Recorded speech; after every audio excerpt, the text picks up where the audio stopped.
तो फाइनली ढूँढ लिया आपने? हाँ, मुझे उम्मीद थी आप ढूँढ लोगे। आज की इस वीडियो में मैं आपको बताऊँगा कक्षा 11 हिंदी नैतिक शिक्षा हरियाणा बोर्ड की किताब है आपकी और इसका पाठ नंबर 10 आज की इस वीडियो में एक्सप्लेन होने वाला है। पाठ का नाम है वैदिक धर्म का स्वरूप। चलो शुरू करते हैं। मैं हूँ अजय और आप देख रहे हैं सीसीएल क्लास। लेकिन हाँ, वीडियो स्टार्ट करने से पहले बता देता हूँ, आपको इस कंप्लीट बुक का सॉल्यूशन लिखा हुआ भी मिल जाएगा, वीडियोस भी मिल जाएंगी। तो वेबसाइट और प्लेलिस्ट का लिंक डिस्क्रिप्शन में है, जरूर से चेकआउट करना। अब शुरू करते हैं इस खूबसूरत से पाठ को। देखो, वैदिक धर्म का मतलब है हिंदू धर्म की बातें हम करेंगे इस पाठ के अंदर। तो हिंदू धर्म का स्वरूप कैसा है वो, उसके अंदर जो बातें हैं, ज्ञान है, वो सारी चीजें ही हमें सीखने को मिलेंगी इस पाठ के अंदर। ठीक है, चलो समझते हैं पाठ को। वैदिक धर्म अपने नाम से ही अपनी उत्पत्ति का बोध कराता है। वैदिक अर्थात वेदों से निकला हुआ। देखो, वैदिक शब्द जो है, मतलब प्राचीन काल से जो हम कहते हैं वैदिक धर्म है ये, तो ये इसका मतलब है ये वेदों से, सारा जो धर्म की जो बातें हैं वो वेदों के अंदर बताई गई है और उन्हीं को हम फॉलो करते हैं।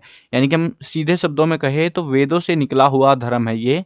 वेद समस्त ज्ञान का स्रोत है।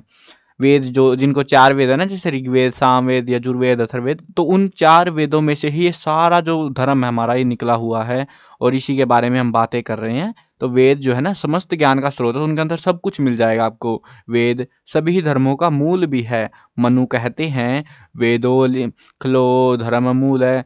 मानव का संपूर्ण जीवन वैदिक धर्म के शाश्वत मूल्यों के ओतप्रोत है, यानी कि उसके आसपास ही घूमता रहता है। जैसे उसके अंदर बता रखी है बातें, उन्हीं के आसपास जो हमारा जीवन बीतता है, उन्हीं बातों के ऊपर सभी मानवीय मूल्य इसमें प्राप्त होते हैं। इसके स्वरूप को समझने के लिए धर्म का स्वरूप समझना जरूरी है। धर्म का अर्थ होता है धारण करना। यानी कि देखो, एक्चुअली में क्या हुआ था, जैसे महात्मा बुद्ध ने बुद्ध धर्म बनाया था ना, तो उनका क्या सीन था, उन्होंने महात्मा बुद्ध ने अपनी कुछ बातें दी, लोगों ने उनको धारण करा और वो एक धर्म बन गया। वैसे ही हर धर्म का सीन होता है। हिंदू धर्म के अंदर जो वैदिक धर्म कह लो या हिंदू धर्म, तो इनके अंदर वेदों में जो बातें हैं उनको लोगों ने धारण करा, एक्सेप्ट करा और उसके बाद में ये भी एक धर्म बन गया था। तो धर्म का क्या अर्थ होता है? धारण करना।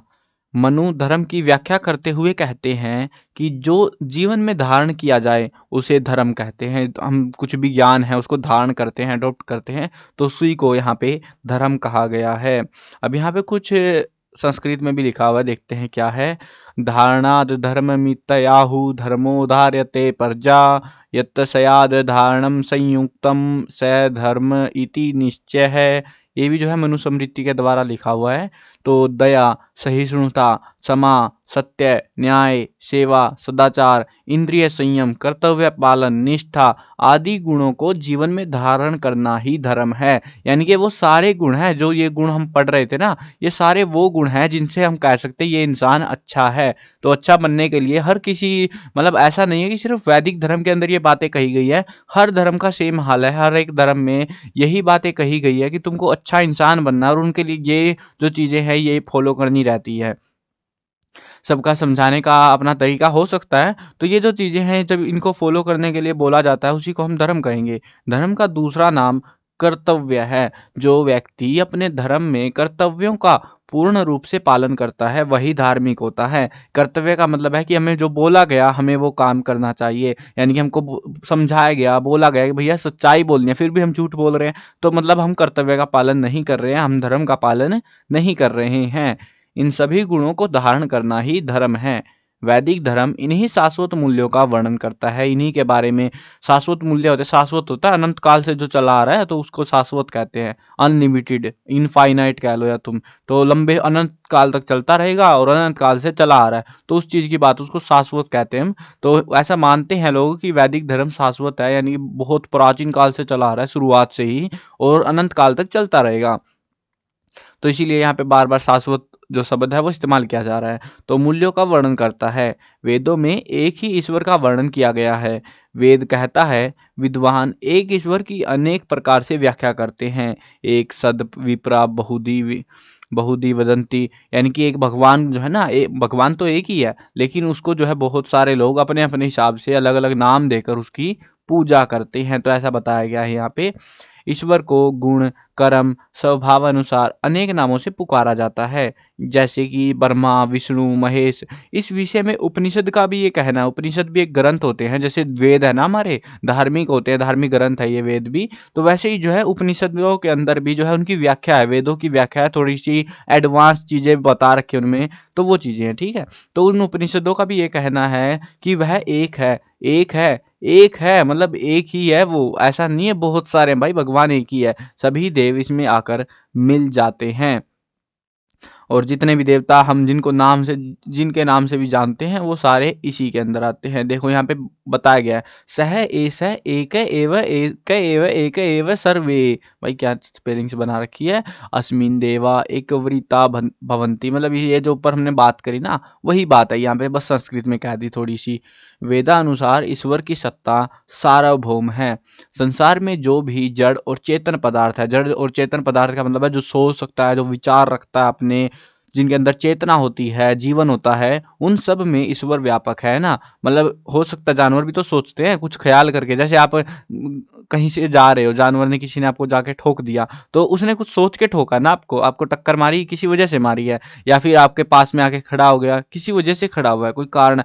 तो वो सारी चीजें, जरूरी नहीं है हम इंसान इंसान को गिने, हर वो चीज जो जिंदा है कह सकते हो सीधे शब्दों में, जिसके अंदर जड़ और चेतना है, तो उसमें जो है ईश्वर व्यापक है, उसके अंदर ईश्वर है, भगवान मिला हुआ है। अतः उसके द्वारा दिए गए भोग्य पदार्थों का हमें त्याग भावना से उपयोग करना चाहिए, ना कि अपनी संपत्ति समझकर। निष्काम भावना से कर्म करने पर हम जन्म मरण के चक्कर से मुक्त हो जाते हैं।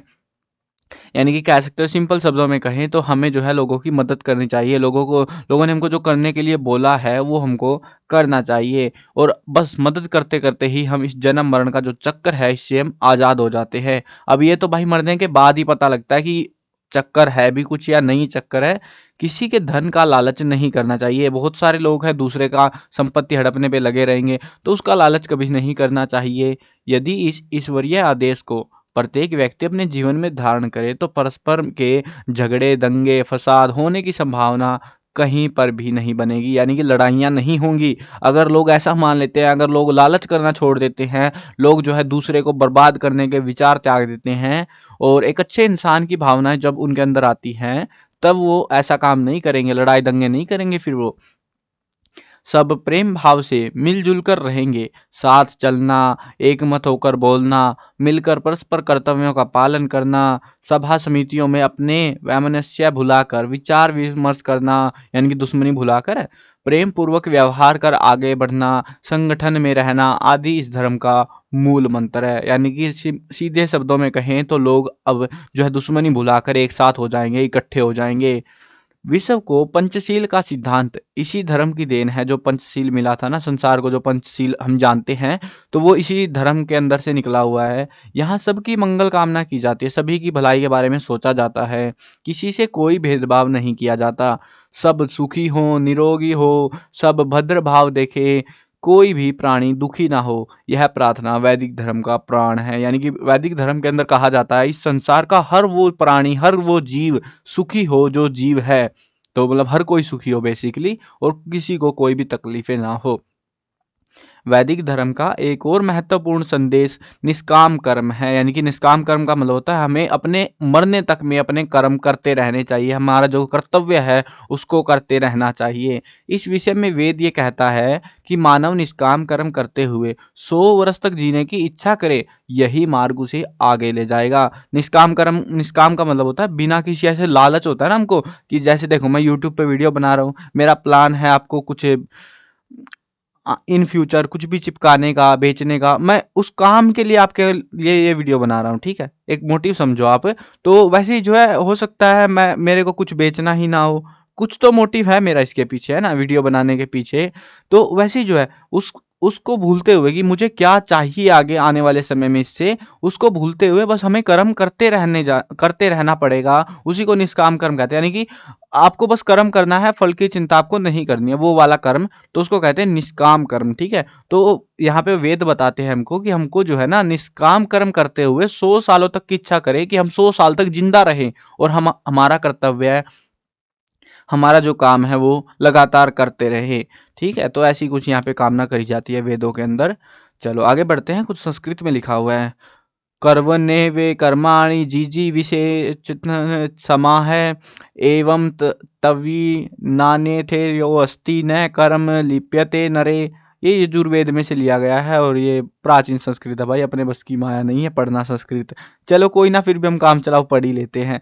इससे जो है ना यहाँ पे भिन्न मार्ग पर चलने से तू कर्म फल के चक्कर में पड़कर दुनिया रूपी भंवर में डूब जाएगा। यानी कि ये जो लिखी हुआ है ना संस्कृत की लाइन, इनका मतलब बता रखा है यहाँ पे। तो यहाँ पे बता रहे हैं कि भिन्न इससे जो है ना अलग रास्ते पर, जो रास्ता हमको बताया गया है ना वेदों के अंदर, अगर तुम उस रास्ते को छोड़कर किसी और रास्ते में चलोगे ना, किसी और गलत रास्ता कह सकते हो, क्योंकि वेद हमें कभी ऐसा नहीं कहते कि तुम बुरा करो, तुम अच्छाई करो, इस संसार में अच्छाई फैलाओ, ऐसा बताते हैं। अब अगर वो इस रास्ते को छोड़कर दूसरे रास्ते पर चलेगा, बुरे रास्ते पर चलेगा, तो या फिर कर्म फल के चक्कर में पड़कर, यानी कि जो मैं काम कर रहा हूँ मुझे मजदूरी चाहिए, उसके चक्कर में अगर पड़ा रहेगा तो दुनिया रूपी भंवर में तू डूब जाएगा। तू तेरा कुछ नहीं होने वाला। यानी कि तुझे जो है ना, जो तूने जो कर्म करा, मान लो मैंने ये वीडियो बनाई, मैं बोलूँ भाई मैंने वीडियो बनाई, चल बना दी, अब मेरे को दे 500 रुपये। तो अब ये 500 रुपये किसके लिए? क्योंकि मैं इस फल के लिए ये वीडियो बना रहा हूँ, है ना। एक्चुअली तो लॉजिक यही है ना कि मुझे ये चाहिए और इसके लिए मैं कर्म कर रहा हूं। अब ऐसा करोगे तो तुम्हारी जो यहाँ पे उसी केस में बता रहे हैं कि दुनिया रूपी भंवर में तुम डूब जाओगे, तुम्हारा कुछ नहीं होने वाला। फिर तुम, तो उसके लिए तुमको सिंपल ये है, इसको हटा दो, बस वीडियो बनाओ, अपना कर्म करो, आएगा तो 100 आ जाए, 5 आ जाए, 10 आ जाए, कुछ भी आ जाए, या 1000 भी आ जाए, तो वो भगवान के ऊपर छोड़ दो सारा कुछ तुम। कर्म की महिमा अनंत है, इसके बिना जीवन संभव नहीं है। यानी कि हम अगर काम नहीं करेंगे तो हमारा जीवन संभव नहीं है, जीवन की कोई लॉजिक नहीं रह जाता जीवन का। गीता में कर्म को प्रधान माना गया है कि कर्म ही सबसे बड़ा है, कर्म करना पड़ता है। भगवान श्री कृष्ण कहते हैं, गीता के अंदर कहते हैं, हे अर्जुन, तेरा केवल कर्म करने का अधिकार है, तू फल की चिंता मत कर। तू कर्म को फल का कारण मत समझ, जिससे तेरी आसक्ति कर्म के छोड़ने में ना हो। यानी कि लॉजिकली बात वही हो रही है कि हमको जो है यहाँ पे भगवान श्री कृष्ण अर्जुन से बताते हैं कि तुमको जो है ना, तुम्हारा काम है कर्म करना, तुम्हारा काम है युद्ध में लड़ाई लड़ना। तुम्हें ये चिंता नहीं लड़ने की मैं युद्ध हार जाऊंगा या जीत जाऊंगा या मेरे सगे संबंधी मारे जाएंगे। तेरा काम है लड़ना, तू लड़ बस, बाकी सब भगवान के ऊपर छोड़ दे, वो अपने आप संभाल लेगा सब कुछ, है ना। तो ऐसी कुछ यहाँ पे कामना करी जाती है। और एक्चुअली में देखो, बाकी लोग जो जॉब वगैरह करते हैं, जो जनरली अपना जो है, मान लो कोई 30,000 की नौकरी पे लगा हुआ है, तो उसको तो भाई अगर वो नौकरी कर रहा है उसको 30,000 चाहिए ही चाहिए, ठीक है, उसको फल की चिंता है। वैसे मैं नहीं कहता कि भाई किसी को फल की चिंता नहीं होती, फल के लिए ही काम करता है। आप पढ़ किसके लिए रहे हो? नौकरी के लिए, या फिर जो है कोई और भी लॉजिक हो सकता है, बट जो भी है किसी पर्सपेक्टिव से ही आप पढ़ रहे हो, तो आपको कर्म तो करना है, बट ये नहीं है कि मुझे अभी चाहिए ये पूरा। अब यूट्यूबर्स का सेम हाल होता है भाई। यूट्यूबर्स को जो है ना क्या होता है, शुरुआत में तो बढ़िया मस्त से लगेगा कि हाँ ये बंदा लाखों कमाता है, ये हजारों कमाता है, ये करोड़ों में भी पहुंच गया है।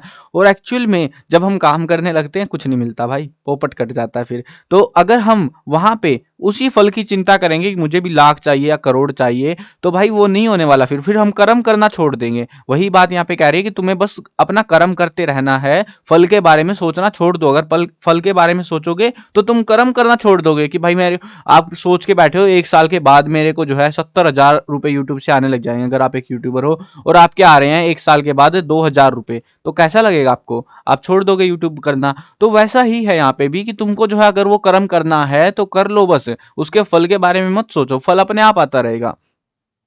ठीक है ना। चलो आगे बढ़ते हैं। ये काफी फेमस लाइनें हैं जो कि आपने सुनने को मिलती होंगी हर जगह पे। कर्मण्येवाधिकारस्ते माँ फलेषु कदाचन माँ कर्म फल हेतुर्भुर्मि सोंगो अस्ति कर्मणि। यानी कि यहाँ पे एक भी वही सी बात कही गई है, लेकिन मोदी क्या कर रहा है भाई इस लाइनों में, चलो कोई ना, देखते हैं। गीता में वैदिक धर्म के अमूल्य विचार रतन सरल शब्दों में पिरोए गए हैं। यानी कि आसान भाषा में ये सारी चीजें जो है ना, वैदिक धर्म के अंदर जो चीजें होनी चाहिए वो भगवत गीता के अंदर आसान भाषा में समझाई गई हैं। वर्तमान भारतीय प्रधानमंत्री श्री नरेंद्र मोदी ने अमेरिकी राष्ट्रपति बराक ओबामा को श्रीमद् भगवत गीता की प्रति भेंट करते हुए कहा। अब ये तो भाई देखो, अपने डींगे तो सबको मारने हैं ना, तो इन्होंने भी मार लिए, कोई बात नहीं, एडजस्ट कर लो। तो इनके प्रति जो है ना भेंट करते हुए उनसे कहा, मैं भारत से आपके लिए सर्वश्रेष्ठ मूल्यवान धरोहर लेकर आया हूं। यानी कि सबसे कीमती चीज लेकर आया हूं भारत से। इससे अधिक मूल्यवान भारत की ओर से मैं आपको देने के लिए मेरे पास कुछ भी नहीं है। ये बातें कही थी, पता नहीं कही थी कि नहीं, बट जो भी है किताब में चिपका दी गई हैं, ठीक है। तो भाई कही थी, एक्सेप्ट कर लो, कही थी वो, झूठ मत बोलना फिर। वैदिक धर्म की धरोहर उपनिषद, ब्राह्मण ब्राह्मण ग्रंथ, आरण्यक आदि ग्रंथ अमूल्य विचार रत्नों से भरे पड़े हैं। देखो ये जो उपनिषद है, ब्राह्मण ग्रंथ है, आरण्यक, ये सारे के सारे जो है ना, मतलब पहले वेद लिखे गए, वेदों का कंक्लूजन है ये, थोड़ा थोड़ा सा ऐसे अलग अलग ग्रंथों में बांटा गया है। तो ये जो है ना बहुत सारे विचारों, बहुत कीमती विचारों से भरे पड़े हैं। जीवन को सरल और सुचारू ढंग से जीने के लिए रोकड़ा चाहिए भाई। रोकड़े के बिना जीवन सरल और सुचारू नहीं हो सकता। धन बहुत जरूरी है ना, विशेष रूप से गृहस्थी के लिए। अगर आप घर परिवार में रहते हो, अगर आप अकेले रहते हो, घर परिवार में कोई नहीं है आपका, कोई रिश्तेदार नहीं है, तो कुछ फर्क नहीं पड़ता, पैसा है ना है ज्यादा मैटर नहीं करता। लेकिन अगर आपका परिवार है, आपको पैसा चाहिए, ये सब मानते हैं और इसी के लिए हम काम करते हैं पूरी जिंदगी। अतः वेद धन कमाने का भी आदेश देता है। ऐसा नहीं बोलता है वेद कि भैया तुम धन कमाना छोड़ दो, तुम सिर्फ कर्म कर्म करते रहो, फल की चिंता बिल्कुल भी मत करो। तुमको चिंता तो करनी है, लेकिन इतनी नहीं करनी है कि तुम उसके चक्कर में काम करना भी छोड़ दो। तो धन कमाने का भी आदेश देता है, किंतु सुचिता के साथ धन कमाना, उसका उपभोग अकेले ना करें। यानी ऐसा करो, अगर तुमने धन कमा लिया है, तुमने पैसा कमा लिया है, उसके बाद ऐसा नहीं है कि अकेले अकेले मजे ले गए भाई उस पैसे से। उससे मदद करो लोगों की, अपने परिवार की मदद करो। बहुत सारे लोग होते हैं परिवार में, कई बार क्या होता है नौकरी मिलने के बाद सब परिवार वगैरह छोड़ के भग लेते हैं अपना, कि अब नहीं करना अपने को, है ना। तो हमें क्या करना, तुम पड़े रहो जैसे पड़े हो। और वो बेचारे धन की किल्लत में जूझ रहे होता है आपका ये परिवार, और आप जो है वहां पे ऐशो आराम की जिंदगी काट रहे होते हो। तो ऐसा नहीं करना है आपको, जो है वो धन साझा करना अगर कमाया है तो, ठीक है। तो ऐसी कुछ बातें यहाँ पे कहते हैं। हम मिलकर खाएं, इस विषय को बड़े सुंदर वचनों में कहा गया है। 100 हाथों से कमाओ और हजारों हाथों से बांट दो। बहुत ही खूबसूरत पंक्तियां हैं ये। यानी कि कमाना तो देखो हर कोई कमाता है इस दुनिया में, लेकिन नाम किसका होता है, जो बांट रहा होता है। तो इसीलिए कमा भी रहे हो, अगर आपके पास एक्स्ट्रा है किसी की मदद कर दो, वो ज्यादा बढ़िया रहेगा, ठीक है ना। चलो आगे बढ़ते हैं। सत हस्त समाहर, सहस्त्र हस्त संकीर्ण। तो ये जो पंक्तियां हैं इन्हीं का ये संस्कृत में लिख दिया इन्होंने, ठीक है। चलो आगे बढ़ते हैं। वैदिक धर्म सबको साथ लेकर चलता है, कोई भी गरीब भूखा ना रहे। आजकल तो वैसे रहते नहीं है, हमारे यहाँ पे तो नहीं रहते हरियाणा में। अब कुछ एरियाज में हो भी सकता है भाई, हम जहाँ पे मैं रहता हूँ इधर तो नहीं है ऐसा हाल कि कोई भूखा रह रहा है गरीब। तो अतः दान को जीवन में सम्मिलित किया गया है। दान जो है आपको देना चाहिए, अगर ऐसा मिल भी जाता है तो आपको दान करना चाहिए। उसका महत्व बतलाते हुए कहा गया है, दान करने वाले अमृत को प्राप्त करते हैं। अब ये तो भाई कहने को तो कहना ही पड़ेगा ना, तो मतलब अमृत अमर हो जाते हैं, उनके नाम अमर हो जाते हैं। वो अमृत को ऐसे प्राप्त नहीं करते कि उनको अमृत पीने के बाद वो जिंदा मतलब अनलिमिटेड जिंदगी हो जाएगी, ऐसा नहीं होता। उनका नाम अमर हो जाता है जो बहुत सारा दान करता है। दान करने वाले दीर्घ आयु प्राप्त करते हैं, लंबी उम्र उनको मिलती है। किया हुआ कर्म और दिया हुआ दान कभी व्यर्थ नहीं जाता। देखो आपने जो काम किया है वो व्यर्थ नहीं जाएगा। किसी जैसे मैं वीडियो बना रहा हूँ, मैंने अपना कर्म कर दिया, अब ये व्यर्थ नहीं जाएगा। हो सकता है कितने सारे स्टूडेंट्स की मदद करे ये वीडियो, है ना, या इसके बाद और भी कर्म करूंगा, कोई सा कर्म आपके काम आ ही जाएगा, है ना। तो और दिया हुआ दान, ये दो चीजें हैं जो कभी भी वेस्ट नहीं जाती।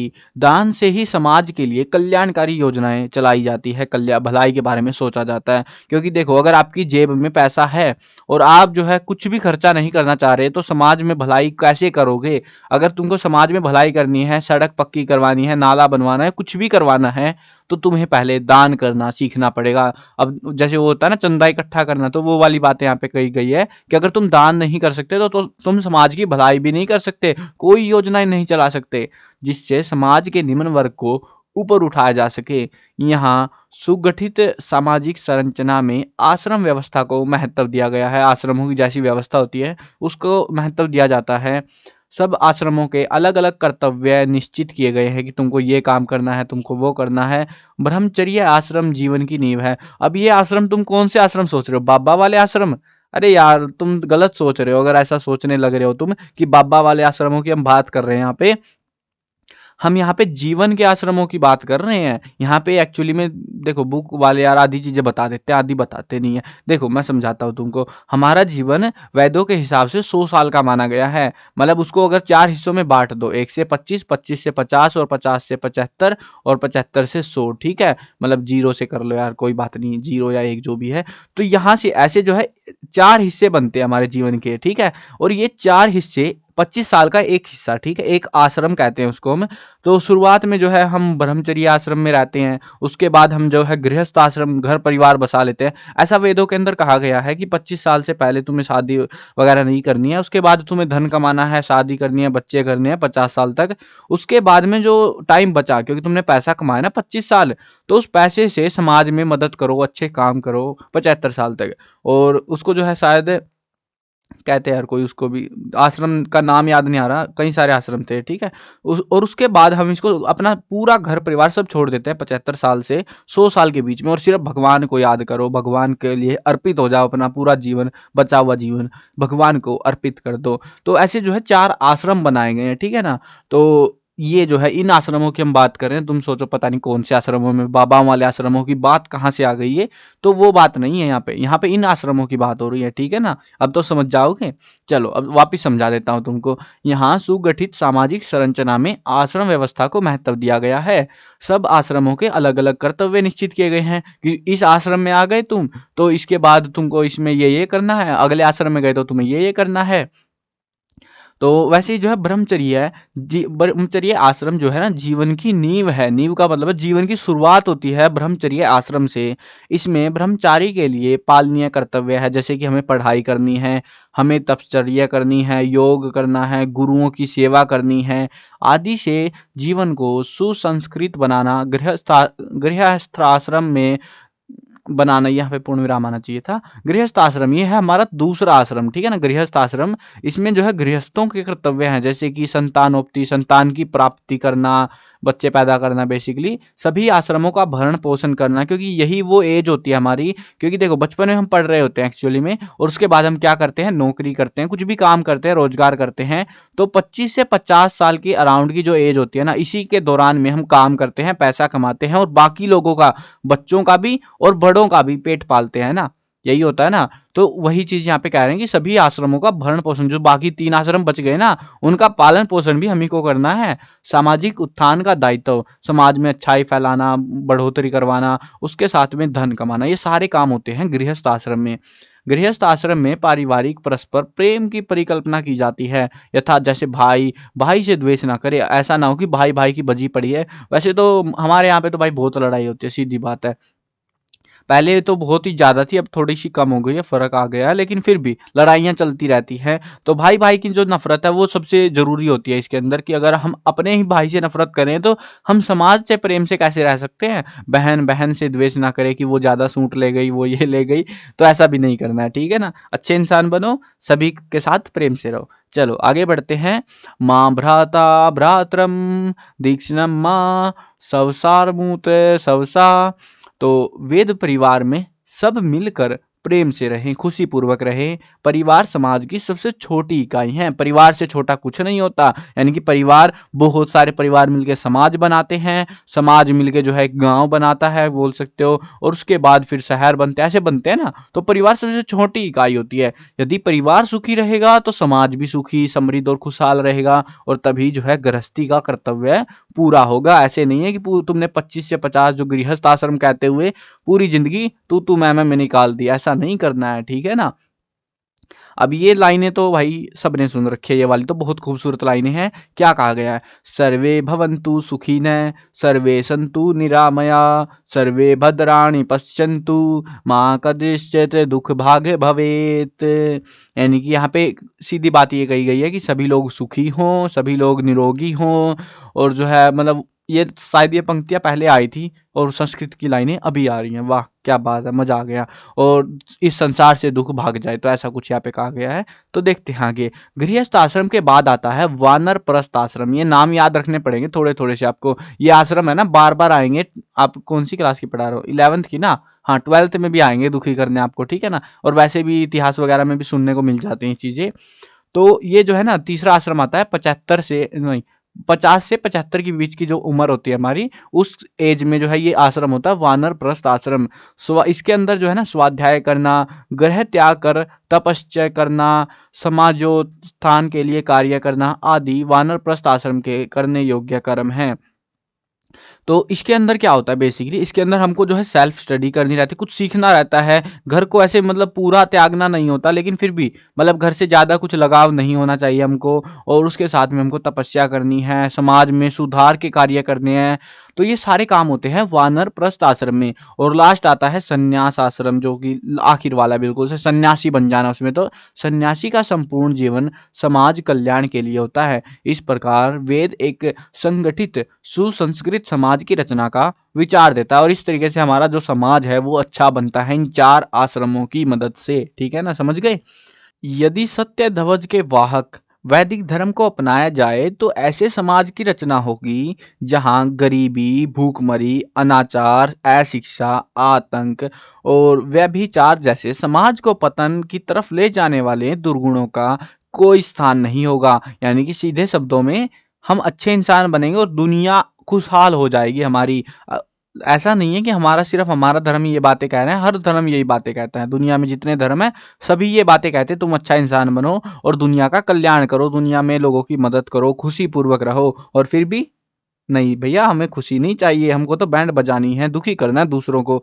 सर्वत्र ऐसे सच्चरित्र मानवों का समाज होगा जो रामायण काल की याद दिलाएंगे। जैसे रामायण में होता है ना, भ्राताश्री, माताश्री, तो ऐसे जो है ऐसा काल आ जाएगा, एक अच्छा युग आ जाएगा। राम जब खोई हुई सीता को ढूंढने निकलते हैं तब वन में उन्हें सीता के कुछ आभूषण मिलते हैं। कोई उठा के नहीं ले गया था उनको, जो रावण द्वारा अपहरण सीता के पुष्पक विमान से गिराए गए थे। ये रामायण की कहानी तो तुम में से सबने सुन रखी है ना, तो पता है तुमको ये क्या सीन चल रहा है। राम उन्हें लक्ष्मण को दिखाकर उनके द्वारा सीता के आभूषण होने की पुष्टि करना चाहते हैं। यानी कि राम बोलते हैं कि देखो भैया ये सीता के हैं ना। तब लक्ष्मण कहते हैं मैं तो बाजूबंद को पहचानता हूँ, मैं न तो बाजूबंद को पहचानता हूँ न कुंडलों को जानता हूँ। मैं तो नित्य ही उनकी चरण वंदना करने के कारण नुपुरों यानी कि बिछुए पैर की उंगली में पहने जाने वाले जो आभूषण होते हैं ना, तो जो पैर की उंगलियों में पहनते हैं वो आभूषण, जिनको जो है नूपुर कहा गया है यहाँ पे, तो उन्हीं को पहचानता हूँ। क्योंकि वो जो है ना उसने कभी जो है राम की पत्नी यानी कि माता सीता को कभी देखा ही नहीं था, है ना। उसके सिर्फ चरणों की वंदना उसने करी है, वो बाकी शरीर के किसी आभूषण को नहीं पहचानता और बाकी आभूषणों को पहचानने से, जानने से मना कर देता है। तो ऐसे अगर समाज में यानी कि कह सकते हो कि ऐसी कल्पना जिसमें स्त्रियों की पूरी इज्जत करी जाएगी, तो ऐसे समाज की यहाँ पे कल्पना करी जाती है। अब लास्ट कुछ पंक्तियां हैं और उसके बाद हमारा ये चैप्टर, प्यारा सा चैप्टर खत्म हो जाएगा। नाहा जानमी के यूरे, नाहा जानमी कुंडले, यानी कि यहाँ पे कह रहे हैं कि मैं नहीं जानता ये जो आपके कुंडल वगैरह हैं और ये जो बाजूबंद है इनको नहीं जानता। नुपूरे तव जब मानी नित्यम पादाभिवंतम आदम, ये रामायण में से ली गई है। लाइनें थोड़ी टेढ़ी मेढ़ी बोल दी मैंने, कोई बात नहीं। ये जो ऊपर हमने पढ़ा है इसकी लाइनें हैं, मुझे तो ऐसा लग रहा है, ठीक है ना। मतलब जो उसके बाद बोलता है कि मैं नूपुर को तो पहचानता हूँ क्योंकि मैंने उनके पैरों की ही वंदना करी है। इतने उच्च चरित्र की कल्पना हम वैदिक शिक्षाओं से ही प्राप्त कर सकते हैं। आओ एक बार फिर वेदों की शिक्षाओं विचारों को धारण कर ऐसे ही श्रेष्ठ समाज का निर्माण करें जहां लक्ष्मण जैसे आदर्श चरित्र वाले नागरिकों का निर्माण हो सके। अब देखो भाई, लक्ष्मण जैसे भी चाहिए और साथ में माँ सीता जैसी भी चाहिए। ऐसा नहीं है कि माँ सीता जो है ज्यादा जोश में आ रखी हो, ठीक है। तो दोनों प्रकार के चाहिए हमको, कह सकते हो सिंपल। इस बुक का जो है मोटिव ये नहीं है कि आपको 10 नंबर मिलेंगे भाई। इस बुक का टोटल मोटिव ये है कि आपको एक अच्छा इंसान बनाया जाए, अच्छा इंसान कैसा होता है वो बताया जाए। क्योंकि बहुत सारों को यही नहीं पता अच्छा इंसान बनने के लिए करना क्या होता है और हमें जीवन में करना क्या होता है। तो उसके लिए ये बुक्स प्रोवाइड कराई गई आपको, और कोई अलग मोटिव नहीं है 10 नंबर का यहाँ पे कि 10 नंबर चाहिए उसके लिए दे रखी है बस ये, ठीक है। तो समझो हर चीज समझने की इस बुक के अंदर काफी इंटरेस्टिंग चीजें हैं, ज्ञानपूर्वक चीजें हैं। चलो मिलते हैं नई वीडियो में, बाय बाय।